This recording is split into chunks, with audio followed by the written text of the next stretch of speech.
So I'm going to be talking for myself and my partner, but it's really through the eyes of a business person that was given an opportunity by my employer, which I do miss quite so much. Nico, send my love. I have moved from Pioneer. I'm with Clicks right now, and I think this is just my partnership and my possibilities that I saw through the opportunities that this program presented me with.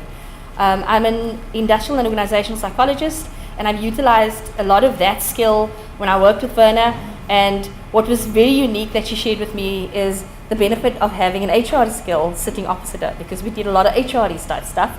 And what we don't realize is that in the education department, having access to an HR manager isn't the most accessible skill or resource that you have. You have a finance manager, you have all of those other types of managers, but an HR manager to guide you on how to approach things are not as accessible as we would wonder. So just the setting of the stage, a little bit about me. So my name is Fatima Ludovic. I've been working for the past 20 years across many corporates. I have always been in HR, but I've worked in many industries. And for me, I've always been passionate about education. The youth of South Africa is a big part of where I want to contribute and influence. And so I think when Vern and I met, I'll never forget, we knew immediately that this was going to be a partnership that was going to be giving both of us fruit. It wasn't just about me being a business person and being sponsored by my company. I was going to learn so much from this woman because she had so much substance. It was unreal, actually. And that's what I did say to her in my last coffee session with her.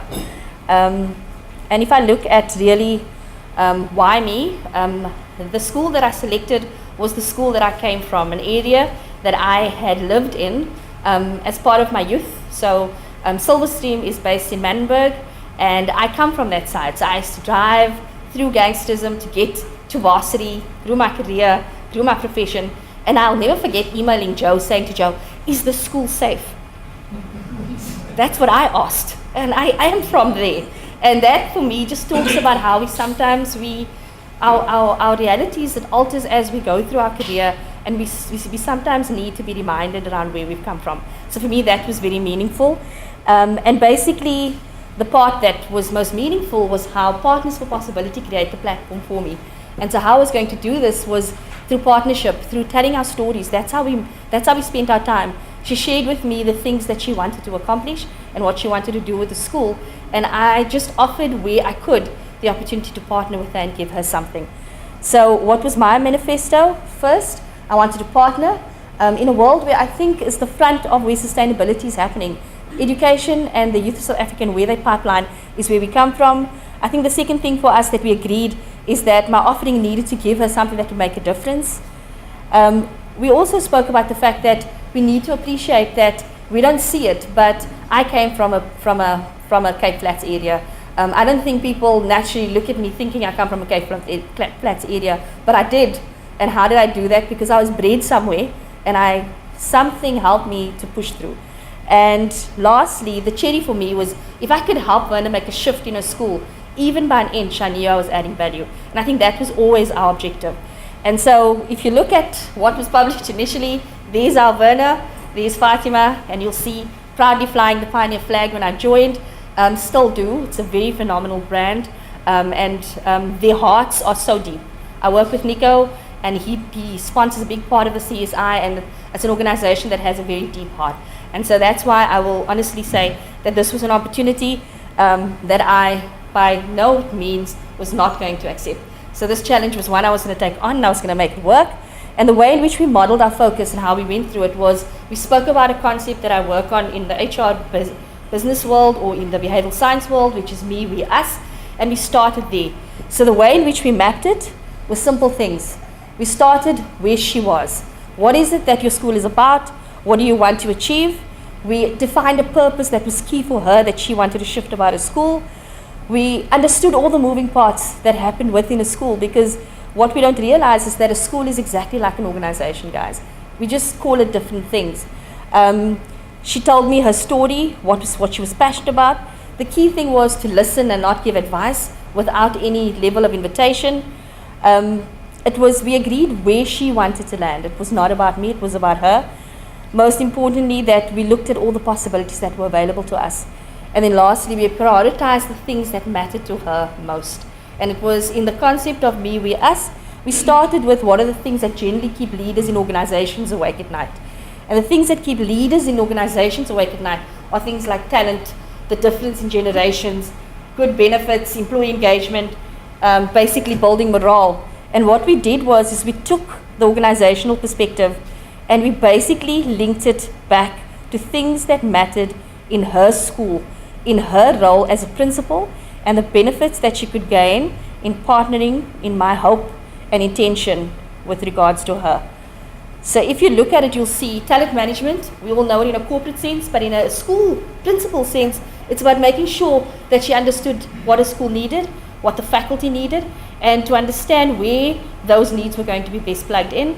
Then we looked at the difference in generation. We looked at what does a young professional teacher do that's different to a more senior principal. She is more senior, and understanding what that different generational requirements are. We looked at what is a good benefit. And simple things like what do I need versus what is sitting in a package of salary. So understanding those things. Employee engagement, connecting with a team differently, because these were things that mattered in the context of a school as well. And then lastly, making sure that people felt that they were making a meaningful contribution. And that's what the morale was going to be evolved. So we started with Werner, my partner. That was the me part. And it was about growing through the partnership. And what we did here is that she had a scenario where she was confronted as the principal needing to address a union. And sitting there going, how do I go into this, Fatima? What do I say to the union? And for me, this was my bread and butter. I dealt with unions every day. And to sit there, it was basically just trying to map it out. At the center of any dispute with the union, you understand your role, and you're there as the leader. Make sure that you feel informed, that you're clear what the outcome is. She needed to understand the role of the member. So what should they have been accountable for? And lastly, to walk away with a clear understanding as a collective that they were in service of something, because it's a school, it's not an organization. And so she used a simple model that I've given to any leader in my business. And as a leader of her school, she used it, and she successfully walked away with a very successful union discussion, and she's used this method in other negotiation techniques. And that was just taking a business mind into a school principal's mind and just optimizing the value. Then when we went into taking them with you, this was the we part. Her team got their ratings. This is the areas of focus. We sat down and we said, how do we address this? And she then looked at how to reorganize her staff, refocus her team based on their skills. And all she did was use a basic business principle. She clarified what was her intent. She made sure that she understood exactly what capabilities were needed, and then she redistributed the focus, and success was the outcome. And when we look at what she achieved, she used basic corporate models, guys. Literally, she used Kotter when she did the mapping. She asked the right questions, and she ensured that it was an inclusive solution for the entire faculty. We do this every day in organizations when we have good partnership with our HR functions. And when we sat, I asked her, what would be your core ambitions as a principal? These were the things she said. I want to be conscious, I want to be accountable, to have confidence and credibility in the roles we fulfill as educators, to have engaged and driven staff in enabling the school goals, have successful, effective and fulfilled staff, and create a guiding coalition between educators, learners and community. She spoke about her parents like they were part of the community. She used an example in the Manenberg area where if the Koens happens, the school closes down. And she couldn't understand it. She was saying, how could the school close down if the Koens is happening? And what she didn't realize is that this was an income stream for community members. They'd go, they'd perform in the Koens, and if they won, they'd get a stipend. If they had to look at the competing interest of putting their kid in school and earning a small basic income in a really low income household, they prioritize based on what is the most critical hygiene factor, which is about having an income. And so that was an interesting learning, and Jo sat through that discussion. She was there that day, and it was an amazing experience to learn things from each other, and you take for granted that she's a woman of color and she understands the motivators. And then lastly, the us. And this is something that we will be embarking on in the future. something that we're doing for the grade 7 learners, because our passion since the day we connected was about trying to change the future pipeline of talent. And so what I'm doing is I'm running a careers workshop for her entire grade 7 class. And it's going to give them an opportunity to understand, own their identities, own their brands as they step into high school, and they walk away with a clear line of sight. So it's a little 3-hour seminar that's going to run in auditorium, and it's going to happen at the close of the year. So they step into their new journey, confident, capable, and like any talent that I would train in the corporate sense, these are your talent for high school. And so it was about making sure that they access the right things. And so I think I'm excited. I've been able to get great sponsorship from the Pioneer Foods Group. They're going to give them something to feel. I mean, you must understand, these are people coming from low-income households. They've never been gifted a thing in the universe unless they've had to ask for it or beg for it. And now Pioneer's given me access that they can walk away with a little backpack, a water bottle, and they're going to feel like they've won the lottery. And that's going to be a great way to close off the session. And so my takeaways as the partner that came in from a business perspective was, one, I used to call Verna the CEO of the school because she's the principal. She makes all of the leadership decisions about that school. And in essence, we don't realize that that's the role that they play. They have such a gravitating level of accountability, and Verna owned that. She was inspiring. I look towards her as a role model, somebody that I can still learn from. She's an amazing ear that I've had, and I think that's been a phenomenal benefit for me. Secondly, the skills needed to be successful in an organization can be used in a school, to run a school. It's just applied differently. And then lastly, the role of the community is pivotal. That when parents make decisions about their students and their children, they make a decision about how effectively a faculty can perform. And so getting them on board, incentivizing them in ways that makes them part of the solution is how you can shape the future of a school. And I hope that's what partners wanted to achieve.